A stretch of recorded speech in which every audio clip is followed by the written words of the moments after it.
Hello everyone and welcome to शैशफुट। सो आज की वीडियो में हम डिस्कस करने वाले हैं कि हम ऑब्जेक्ट्स को कंपेयर कैसे कर सकते हैं। अब आपके मन में क्वेश्चन आ रहा होगा, यार कंपेयर क्यों करना है ऑब्जेक्ट्स को और इसमें ऐसा स्पेशल चीज़ क्या है। तो हम करते आ रहे हैं, देखो आपको बताता हूँ मैं। एक लिस्ट है आपके पास, नंबर्स की लिस्ट है। मैं कह रहा हूँ यार इसको सॉर्ट कर दो इंक्रीजिंग ऑर्डर में। ठीक है, तो आप कहोगे ठीक है मैं कर दूंगा इंक्रीजिंग ऑर्डर में। आप लिख दोगे यार 1 2 7 8 हो गया सॉर्ट। डिक्रीजिंग बोलूँगा तो आप डिक्रीजिंग में भी कर दोगे। बढ़िया है, सही चल रहा है हमारा काम। अब क्या हुआ, मैंने आपको एक लिस्ट दिया जिसमें 3 स्टूडेंट क्लास के ऑब्जेक्ट्स हैं। अब मैंने आपसे कहा इसको इंक्रीजिंग ऑर्डर में सॉर्ट कर दो। अब आप बोलोगे यार कैसे सॉर्ट करूं, स्टूडेंट के पास नेम भी है, रोल नंबर भी है, मार्क्स भी है, किस बेसिस पे सॉर्ट करूं। आप मुझसे और इन्फॉर्मेशन मांगोगे क्योंकि आप रैंडमली सॉर्ट नहीं कर सकते। That is where object comparison comes in picture. So basically जब हमें ऑब्जेक्ट्स को, दो ऑब्जेक्ट्स को जनरली कंपेयर करना होता है तो हमें कुछ चीज़ों की ज़रूरत होती है, कुछ नॉलेज हमारे पास होनी चाहिए। क्या?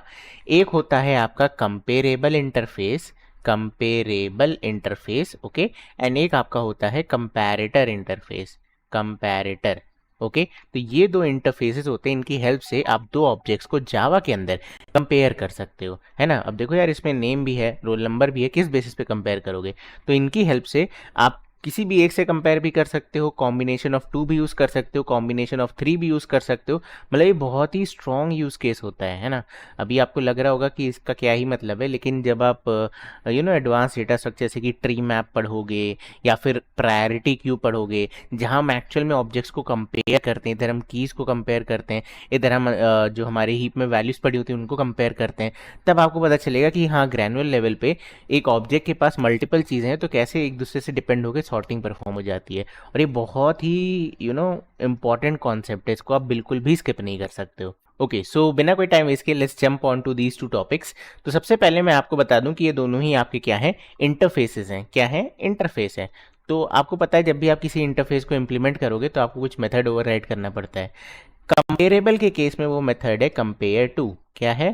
Compare to. अभी मैं आपको कोड दिखाऊंगा तब आपको समझ में आएगा। एंड कंपैरेटर के केस में नॉर्मल कंपेयर है। ठीक है, तो इधर है कंपेयर टू, इधर है कंपेयर। ये बस याद रख लो, इतने में ही आपका काम हो जाना चाहिए। ओके, चलिए आइए सीखते हैं कि कंपेयर कैसे किया जाएगा ऑब्जेक्ट्स को। ऑलराइट, तो हम पहले सीखेंगे कंपेरेबल का एग्जांपल। तो मैंने यहाँ पे क्लास बनाई है स्टूडेंट, इसमें रोल नंबर है, नेम है, मार्क्स है, कंस्ट्रक्टर बनाया है, सब इनिशियलाइज किया है। देन मेन मेथड में मैंने एक लिस्ट बनाई है, 3 स्टूडेंट्स उसमें डाल दिए हैं और मैं उनको प्रिंट कर रहा हूँ, जस्ट उनका रोल नंबर एंड नेम। तो अगर मैं इसको रन कराऊँ तो आप देखो आंसर आ रहा है 3 अमित 1 रवि 2 नेहा, है ना। और यही यहाँ पे वही ऑर्डर है, मतलब यहाँ पे कुछ भी चीज़ हमने अभी स्पेशल नहीं की, खाली इंसर्ट करके प्रिंट करा है लिस्ट में। अब मैं आपसे कह रहा हूँ कि यार मुझे यहाँ पे सॉर्टिंग करनी है, इन बंदों को, इन स्टूडेंट्स को रोल नंबर के बेसिस पे सॉर्ट करना है, increasing order of roll number. तो आपको क्या करना पड़ेगा, let's start and understand what is comparable. ठीक है, तो मैं साथ में आपको डेफिनेशन बताता हूँ। कंपेरेबल क्या होता है कि आप किसी क्लास की नेचुरल सॉर्टिंग या नेचुरल ऑर्डरिंग डिफाइन करते हो कि इस क्लास को अगर कोई सॉर्ट करेगा तो नेचुरली ये कैसे वर्क करना चाहिए। ठीक है, इसको आप डिफॉल्ट बिहेवियर भी कह सकते हो कि अगर मैंने स्टूडेंट क्लास को सॉर्ट किया तो उसका डिफॉल्ट बिहेवियर क्या आप सेट कर रहे हो यहाँ पे, तो उसको आप कर सकते हो कंपेरेबल की हेल्प से। ठीक है, डिफॉल्ट बिहेवियर, नेचुरल ऑर्डरिंग आप कह सकते हो।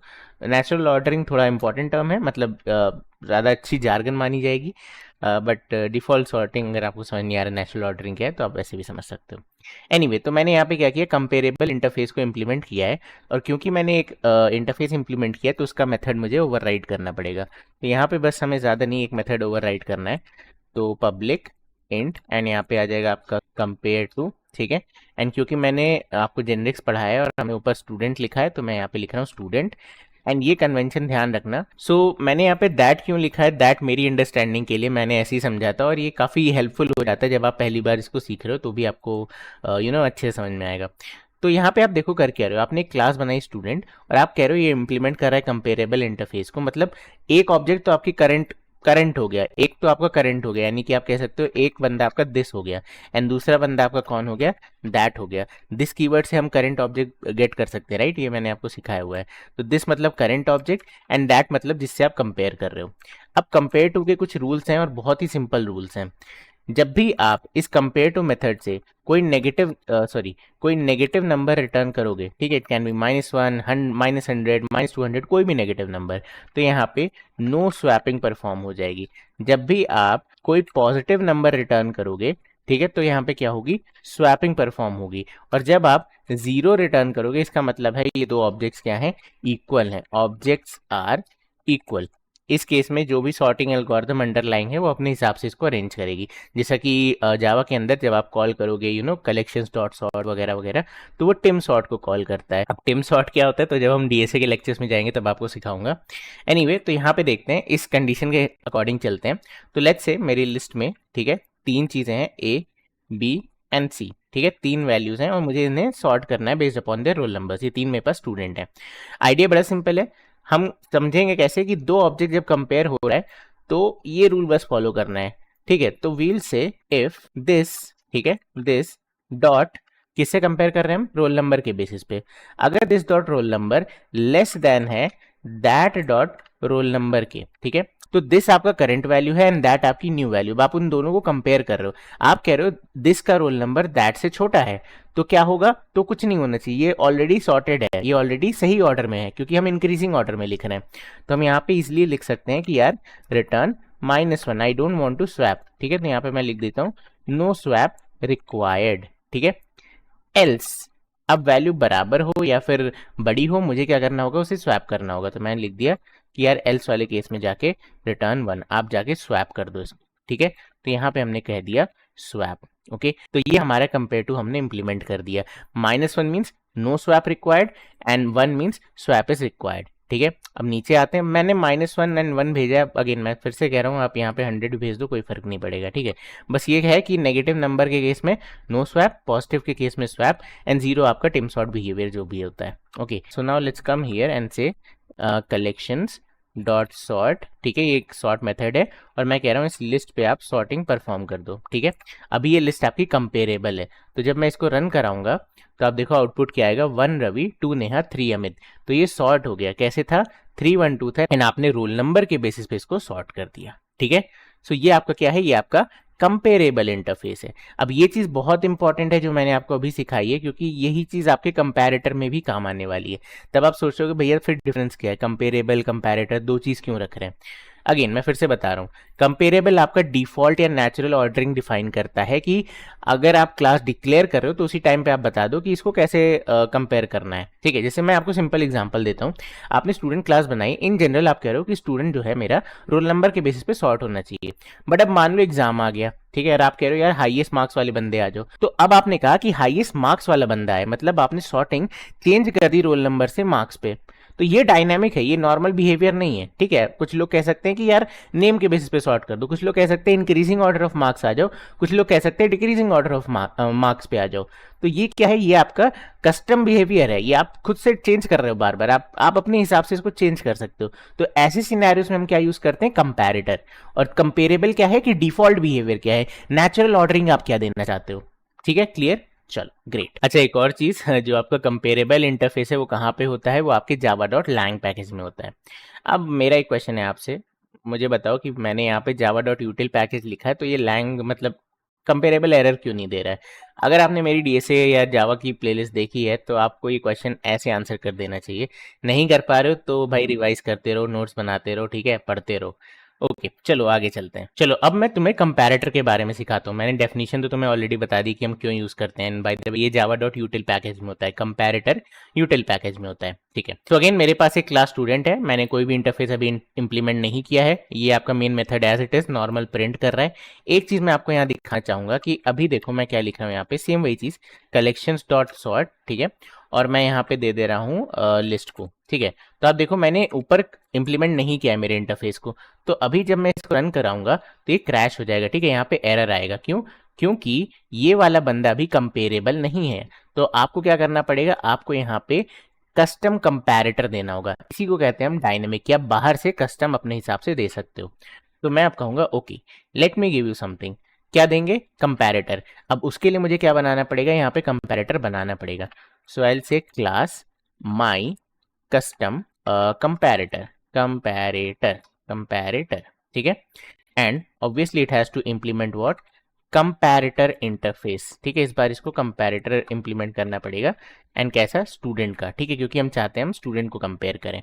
नाउ यहाँ पे एरर क्यों आ रही है, अगेन क्योंकि हम इंटरफेस इंप्लीमेंट कर रहे हैं तो हमें उसका मेथड ओवरराइड करना पड़ेगा। So let's override and comparator के केस में क्या होता है, मेथड का नाम है हमारे पब्लिक इंट कंपेयर, ठीक है। कंपेरेबल के केस में कंपेयर टू था, इधर कंपेयर है। अब क्योंकि आप सेम क्लास में नहीं हो, है ना, स्टूडेंट क्लास अलग है, आपने नई क्लास लिखी, तो यहाँ पे ऐसे दिस एंड दैट का खेल नहीं है। यहाँ पे आपके पास प्रॉपर दो ऑब्जेक्ट हैं, तो जो भी आपने यहाँ लिखा है जैसे कि स्टूडेंट, तो उसको यहाँ पे आप कॉपी कर लाओ, student S1 and let's say student S2, या आपको दिस एंड दैट यहाँ भी लिखना है तो आप लिख सकते हो, but it doesn't make sense because this is a keyword और वो गड़बड़ा जाएगा मामला, ठीक है। तो यहाँ पे लिखते हैं। अब देखो सेम लॉजिक, इस बार मैं क्या चाहता हूँ, इस बार मैं चाहता हूँ कि यार मैं decreasing order of roll number में, या थोड़ा बेटर करते हैं, डिक्रीजिंग ऑर्डर ऑफ मार्क्स में सॉर्ट करना चाहता हूँ, ठीक है, जो मैंने आपको यूज केस बताया। तो डिक्रीजिंग ऑर्डर ऑफ मार्क्स में सॉर्ट करने का क्या मतलब है, मैं लिखूंगा कि इफ, ठीक है, आप मेरे साथ लिखते रहो, S1 डॉट मार्क्स, ठीक है, अगर S1 dot marks less than है S2 डॉट मार्क्स से, तो इस केस में आपको क्या करना है, आपको स्वैपिंग करनी है because you want to sort in decreasing order, ठीक है। तो हमने कहा अगर S1 S2 से छोटा है तो आप क्या करो, return 1 because I want to swap at this place, else आप क्या कहोगे, रिटर्न -1, ठीक है। तो अगर S1 S2 से छोटा है तो आप स्वैपिंग कर रहे हो इस केस में because you want decreasing order, ठीक है, इसको मैं लिखता हूँ, you want decreasing order here, that is why you are doing this way. Otherwise हम जैसे पहले करे थे वो करते कि S1 लेस देन S2 तो -1। तो आप फर्स्ट एंड सेकंड याद कर सकते हो, ठीक है। If first is less then second and आपको इंक्रीजिंग ऑर्डर चाहिए तो यू रिटर्न -1, अगर आपको डिक्रीजिंग ऑर्डर चाहिए तो यू रिटर्न 1। मतलब 1 मीन्स मेरा पॉजिटिव नंबर है, ठीक है, बार बार मैं -1 बोल रहा हूँ बिकॉज वो ईजी होता है, ठीक है, मेमोराइज करने के लिए ईजी होता है 1 एंड -1। आप कुछ भी लिख सकते हो, पॉजिटिव एंड नेगेटिव से भी याद कर लो। तो अगेन हमने यहाँ पे एक अपना कस्टम कंपैरेटर बना लिया, अब इसको कॉपी कर लेते हैं, नीचे आते हैं, यहाँ पे हमने एक जगह छोड़ रखी है इस ऑब्जेक्ट के लिए, तो इस ऑब्जेक्ट को क्रिएट करते हैं एंड दैट्स इट, ठीक है। अब मैं इसको रन कराता हूँ और आप देखो ये परफेक्टली एरर भी चला जाए, एरर क्यों नहीं गया, अच्छा ओके सॉरी, मैंने कहीं और लिख दिया, कहाँ लिख दिया, कंपेरेबल, अच्छा ओ दूसरी क्लास में एरर आ गया, ठीक है। तो एक काम करता हूँ, इस कोड को कमेंट कर देता हूँ, ओके, क्योंकि हमने स्टूडेंट में चेंजेस कर दिए ना तो वहाँ पे दिक्कत आ गई। कोई नहीं, मैं यहाँ पे इसको फिर से रन करा के आपको दिखाता हूँ। एंड इस बार हम देखते हैं, ये रहा 80 नेहा, 70 रवि, 50 अमित, कैसे सॉर्ट हो गए, डिक्रीजिंग ऑर्डर ऑफ मार्क्स, ठीक है, ध्यान रखो इस बार रोल नंबर नहीं, इस बार हम क्या लिख रहे हैं, marks, decreasing order of marks पे हमने इनको सॉर्ट किया, ये रही, ठीक है। समझ में आ रही चीज़ें। देन अभी हम इसको स्टेप अप करेंगे, ठीक है, एक से ज़्यादा वैल्यूज भी देखेंगे। तो ये आपका कंपैरेटर था। नाउ ऑनेस्टली इतना बड़ा कोड तो आप नहीं लिखना चाहोगे एक सॉर्टिंग के लिए, है ना। तो मैं बताता हूँ इसका जुगाड़ है हमारे पास, क्या है, एनोनिमस क्लास। हम यहाँ पे एनोनिमस क्लास का यूज़ कर सकते हैं, ठीक है। चलिए एनोनिमस क्लास का यूज़ करके दिखाता हूँ आपको। ऑलराइट, तो अभी एनोनिमस क्लास से देखते हैं कैसे करेंगे। तो ये देखो मैंने पुराना कोड ही कॉपी पेस्ट कर दिया, ठीक है, बिल्कुल सेम चीज़ें यहाँ पे आप देख सकते हो, स्टूडेंट में कोई भी कंपेरेबल नहीं है, ठीक है। देन आपकी कुछ वही सेम फील्ड्स हैं, देन माई कस्टम कंपैरेटर जो मैंने बनाया था उसको मैंने इधर कॉपी कर दिया है, सेम वही लॉजिक आपका डिक्रीजिंग ऑर्डर ऑफ मार्क्स में लिखा हुआ है, and then all these things, ठीक है, नॉर्मल हो रहा है, एंड हमने सॉर्ट किया हुआ है माई कस्टम कंपैरेटर से। बट मैं क्या चाहता हूँ यहाँ पे, अब यहाँ पे लगे एनोनिमस क्लास। तो एनोनिमस क्लास के लिए आप पता है क्या करोगे, आप इसको हटा दोगे, ठीक है, आप कहोगे न्यू कंपैरेटर, मैं इंटर नहीं मार रहा हूँ, जैसे मैं इंटर मारूंगा पूरा अपने आप लिख के आ जाएगा कोड, तो आप सीखोगे कैसे, है ना। तो यहाँ पे लिखते हैं new comparator, then curly brackets के अंदर टाइप, तो टाइप है हमारा स्टूडेंट, देन ये वाला मेथड, ये हमने क्या किया, ऑब्जेक्ट बनाया। अब मुझे इस ऑब्जेक्ट की बॉडी डिफाइन करनी है, तो मैंने ये ब्रैकेट लगाया, and obviously I need to implement our method, जिसको sorry override our method, and कौन सा मेथड, सेम वही। अब आप इस कोड को एज इट इज कॉपी कर सकते हो, ठीक है, ये कंपेयर वाला कोड यही मुझे नीचे लिखना है, तो आई जस्ट कट दिस, ठीक है, एंड यहाँ पे एंटर करके पेस्ट कर देते हैं, ठीक है। तो आप देखो सारे एरर्स चले गए, एंड मैं काम करता हूँ, इसको यहाँ से हटा देता हूँ, ठीक है। तो ये आप देखो आपने सेम काम किया, इंस्टेड एक नई क्लास बनाने के आपने एनोनिमस क्लास के थ्रू इधर ही ये चीज़ लिख दी, ठीक है। So again now let me print this, और ये सेम एग्जांपल वैसा ही वही आंसर आना चाहिए कि 80 70 and 50 decreasing order of marks में ये आपके सॉर्ट होके चले गए, ठीक है। नाउ ये तो हमने सीख लिया एनोनिमस क्लास के थ्रू कैसे करते हैं।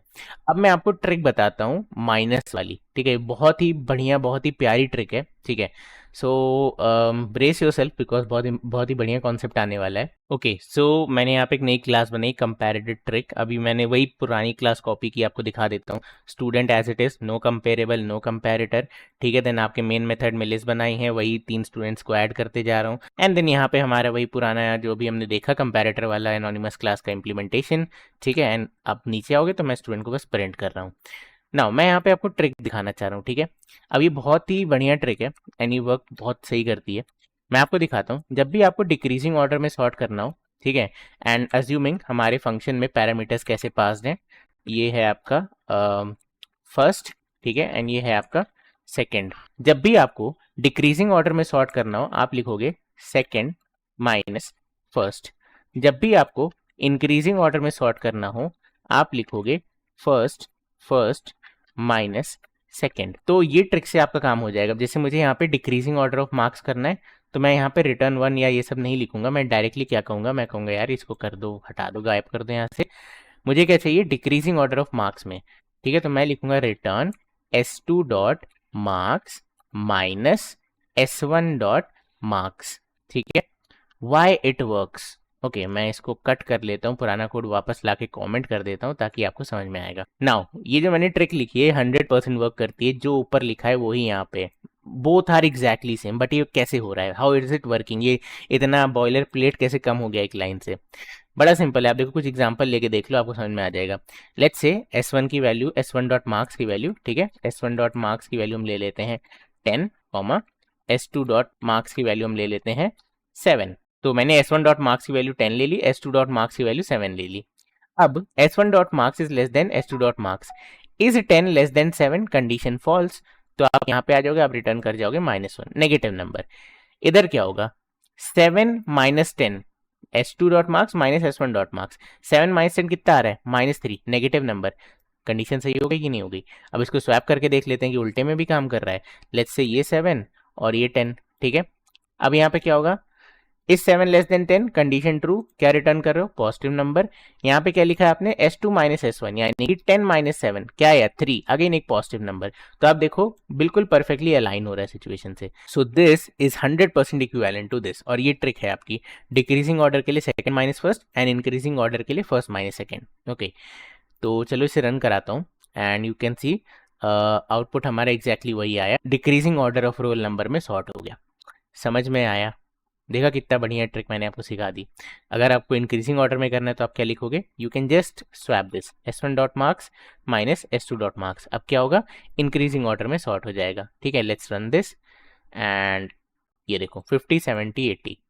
समझ में आ रहा है कितना बढ़िया तरीके से चल रहा है, ठीक है।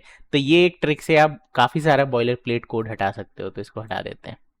ओके, नाउ एक और चीज़ मैं आपको बताता हूँ कि मल्टीपल प्रॉपर्टीज के साथ कैसे कंपेयर करते हैं। लेट्स से मैंने कहा यार कि ठीक है तुम मार्क्स के बेसिस पे सॉर्ट करो, डिक्रीजिंग ऑर्डर ऑफ मार्क्स, लेकिन एक कंडीशन है, अगर दो बंदों का मार्क्स सेम है तब तुम सॉर्ट कर दो increasing order of roll number में। अमेजॉन में अगर आप अप्लाई कर रहे हो तो ऐसे क्वेश्चन बहुत पूछे जाते हैं, ठीक है।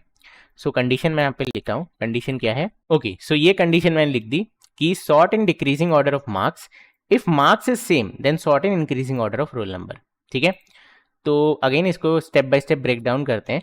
यहाँ पे लिखा है कि आपको डिक्रीजिंग ऑर्डर ऑफ मार्क्स में लिखना है, तो आप डायरेक्टली लिख सकते हो रिटर्न, जो मैंने आपको ट्रिक बताई इसको हटा देते हैं यहाँ से। हमें क्या करना है, डिक्रीजिंग ऑर्डर, तो आई कैन से s2 dot marks minus s1 dot marks, ठीक है। ये तो हो गया, बट हम ये वाला केस कैसे हैंडल करें, जब मार्क्स सेम है तब क्या होगा। तो आप एक सिंपल सा यहाँ पे लिख सकते हो कि यार रिटर्न से पहले तुम चेक कर लो, अगर s1 dot marks is same as s2 dot marks, okay, तो आपको क्या करना है, आपको करना है increasing order of roll number में सॉर्ट। तो इंक्रीजिंग ऑर्डर यानी फर्स्ट माइनस सेकंड, तो I can say return s1 dot roll number, ठीक है, minus s2 dot roll number. तो अब देखो आपकी कंडीशन परफेक्टली मीट कर रही है कि अगर मार्क्स सेम है तो increasing order of roll number, otherwise decreasing order of marks. So अगर हम इसको रन भी करें तो कोई फायदा नहीं, बिकॉज अभी हमारे पास सबके मार्क्स डिफरेंट हैं। तो एक काम करते हैं, एक बंदा और लेके आते हैं, एक और टॉपर उठा के लाते हैं 80 मार्क्स के साथ। इसको क्या नाम दें, इसको नाम देते हैं प्रिया, ओके। एंड इनका रोल नंबर मैं कर देता हूँ 4, ठीक है। तो अभी देखो नेहा एंड प्रिया में क्लैश होगा, दोनों का मार्क्स सेम है, बट हमने कहा है जब मार्क्स सेम हो तो आपको क्या करना है, increasing order of roll number. तो पहले नेहा जी आएंगी रोल नंबर 2 के साथ, उसके बाद प्रिया जी आएंगी रोल नंबर 4 के साथ। आइए इसको रन कराते हैं। सो आप देखो पहले नेहा 80, फिर प्रिया 80, फिर रवि, फिर अमित। प्रिया और नेहा में आप देखो कंपैरिजन कैसे हुआ, नेहा क्यों ऊपर आई, क्योंकि नेहा का क्या था, रोल नंबर कम था, increasing order of roll number, remember. तो ये हमारी सिंपल सी ट्रिक है। अगर आप इसको रिवर्स कर दो तो पहले ऊपर प्रिया आ जाएंगी, ठीक है। इसको रिवर्स करते हैं तो आप देखिएगा ऊपर पहले प्रिया आ जाएंगी, तो प्रिया ऊपर आ गई। समझ में आया कॉन्सेप्ट? तो बस इतना ही था, ठीक है, इतना ही होता है। इसी तरीके से आप कंपेयर कर सकते हो। बाय द वे ये जो कंपेयर मेथड के अंदर जो भी मैंने आपको ट्रिक्स बताई वो सारी ही एप्लीकेबल हैं आपके कंपेरेबल में। वहाँ पे आप कंपेयर टू के अंदर लिखोगे, यहाँ पे आप कंपेयर के अंदर लिख रहे हो। कंपेयर टू यानी कि आपका जो कंपेरेबल इंटरफेस है वो डिफॉल्ट बिहेवियर बताता है, नेचुरल सॉर्टिंग ऑर्डर, और ये क्या है, ये आपका कस्टम है कि आप ज़रूरत के हिसाब से चेंज कर रहे हो। इस फंक्शन के लिए मुझे चाहिए था कि मार्क्स पे सॉर्ट हो, अगले फंक्शन के लिए मुझे चाहिए नेम पे सॉर्ट हो, तो मैं क्लास के डिक्लेरेशन में थोड़ी ना बार बार चेंज करूंगा, मैं जहाँ पे यूज़ होगा ऐसे इंप्लीमेंट कर लूंगा, ठीक है। तो ये हो गया हमारा सिंपल सिनेरियो। अब चलते हैं ना, आपको समझाते हैं एक बहुत ही इंपॉर्टेंट कॉन्सेप्ट के बारे में कि अगर आपको इतना भी नहीं लिखना है, आप बहुत आलसी हो, आपको ये भी नहीं लिखना है, तो आप कैसे लिख सकते हो, आइए उसको देखते हैं। ओके, सो अगेन सेम चीज़ मैंने की, स्टूडेंट है, कोई भी कंपेरेबल नहीं है, normal roll number name marks चल रहा है। देन हमने लिस्ट में 4 लोगों को ऐड करा हुआ है। देन मैं सेम तरीके से सॉर्टिंग करना चाह रहा हूँ, बट पहले मैं आपको ईजी वे दिखाता हूँ, देन हम थोड़ा एडवांस करेंगे, ये वाला 2-3 कंडीशन मिक्स करेंगे। ठीक है, तो मैं आपको पढ़ाने के वाला हूँ यहाँ पे लैम्डा एक्सप्रेशन, जावा 8 का बहुत ही तगड़ा फीचर आया था। सो बेसिकली जब भी आपका कोई फंक्शनल इंटरफेस होता है, फंक्शनल इंटरफेस क्या होता है, ऐसा इंटरफेस जिसमें खाली एक ही मेथड हो जिसको आपको इम्प्लीमेंट करना हो, ठीक है। तो हमारे केस में जो हमारा लकीली जो हमारा कंपैरेटर है, अगर आप इस पर क्लिक करो तो it is a functional interface, ठीक है। तो इसको आप लैम्डा की हेल्प से अचीव कर सकते हो या इम्प्लीमेंट कर सकते हो। लैम्डा का सिंटैक्स बड़ा सिंपल होता है, आप मेथड का सिंबल बनाओ, बीच में आप खाली पैरामीटर डालोगे जो भी लेगा, देन यहाँ पे आप ये एरो का साइन बनाते हो, एंड इधर आप अपना स्टेटमेंट ऐड करते हो, ठीक है। मल्टीपल स्टेटमेंट्स है तो आप ऐसा डबल ब्रैकेट लगा के मल्टीपल स्टेटमेंट्स लिख सकते हो। ये लैम्डा क्या करता है एक्चुअली, जो भी मेथड आपका जो आप ओवरराइड करने वाले हो, आपको खाली वो यहाँ पे लिखना है। तो हम ओवरराइड कर रहे हैं कंपेयर। अब देखो कंपेयर क्या क्या लेने वाला है, कंपेयर तो इनपुट लेने वाला है, एंड यहाँ पे सबसे अच्छी चीज़ है कि आपको यहाँ पे टाइप नहीं देना है, स्टूडेंट S1 स्टूडेंट S2 आपको नहीं लिखना है। आप डायरेक्टली क्या लिखोगे, आप लिखोगे S1 S2, ये 2 पैरामीटर ले लिया आपने, ठीक है, ये 2 चीज़ हो गई। नेक्स्ट आपने अंदर फंक्शन में जो भी किया वो आप लिखोगे, बट अभी मैंने आप कहा ना कि हम इसको थोड़ी ईजी करते हैं, तो विल से हम डिक्रीजिंग ऑर्डर ऑफ मार्क्स वाला लॉजिक देख रहे हैं, यानी कि I need to write only this much, ठीक है, इतना ही मुझे लिखना है। तो मैंने इसको कॉपी किया और यहाँ पे इसको फंक्शन की बॉडी में डाल दिया, ठीक है, एंड ये मेरा काम खत्म हो गया, दैट्स इट। ये हमारा क्या है, लैम्डा एक्सप्रेशन है, दैट्स इट, आपका लैम्डा एक्सप्रेशन डन हो गया, ठीक है। तो मैं यहाँ पे लिखता हूँ collections, okay, collections dot sort, ठीक है, यहाँ पे आ गया लिस्ट, और अब instead of anonymous class also मैं सिंपल सा क्या करूँगा, ये लैम्डा यहाँ पे कट पेस्ट कर दूंगा, ठीक है, cut and then paste, done, ठीक है। आप देखो इसने ऑटोमेटिकली पिक कर लिया कि स्टूडेंट था। एंड बाय द वे इस पूरे को हम क्या कर सकते हैं, गायब कर सकते हैं, या कमेंट करके छोड़ देता हूँ, भी आपको और भी चीज़ दिखानी है, एंड ये सेमीकोलन गायब करते हैं यहाँ से, ठीक है। तो ये आपका परफेक्ट लैम्डा एक्सप्रेशन है, ठीक है। अगेन सेम चीज़ होगी, डिक्रीजिंग ऑर्डर ऑफ मार्क्स में सॉर्ट हो जाएगा, इसको रन कराते हैं, आप देखो 80 80 70 50, ठीक है, ये आपकी लैम्डा एक्सप्रेशन है। लैम्डा एक्सप्रेशन में और डिटेल में आपको सीखना है तो आप, मैंने एक वीडियो ऑलरेडी बना रखी है, आप उसको जाके देख सकते हो, वहाँ से सीख सकते हो, लिंक आपको डिस्क्रिप्शन में मिल जाएगा। इस प्लेलिस्ट का वो पार्ट नहीं है क्योंकि जावा 8 के और भी बहुत सारे फीचर्स हैं, वो हमने वहाँ डिस्कस करे हुए हैं, बट ये आपका बहुत हैंडी पड़ता है, बहुत सारे लोग इसको यूज़ करने वाले हैं। एनीवे, तो ये आपका हो गया। अब इसमें एक छोटी सी और ट्रिक होती है कि अगर आप खाली रिटर्न ही कर रहे हो तो आप रिटर्न स्टेटमेंट हटा दो, ठीक है, ये लैम्डा का स्पेशल फीचर है, और ये करली ब्रैकेट्स हटा दो, ठीक है, एंड आप डायरेक्टली इसको लेके ऊपर आ जाओ, है ना, एंड इसको लेके ऊपर आ जाओ, एंड ये सेमीकोलन हटा दो। तो ये आपका क्या हुआ, ये आपका डायरेक्टली हो गया, this particular line is equivalent to return S2 minus S1, ठीक है, समझ में आया, S2 dot marks minus S1 dot marks. तो एक ही लाइन लिखना है तो ज़रूरी नहीं है, आप रिटर्न स्टेटमेंट हटा सकते हो। अगर आपको मल्टीपल लाइन चाहिए तो आप ऑब्वियसली ये ब्रैकेट यूज़ कर सकते हो, ठीक है, एंड ओके, वही मैं सोचूँ ये अपने आप ऑटोमेटिकली आ जाता है, ठीक है, कोई नहीं, रिटर्न, है ना, एंड यहाँ पे सेमीकोलन, ठीक है।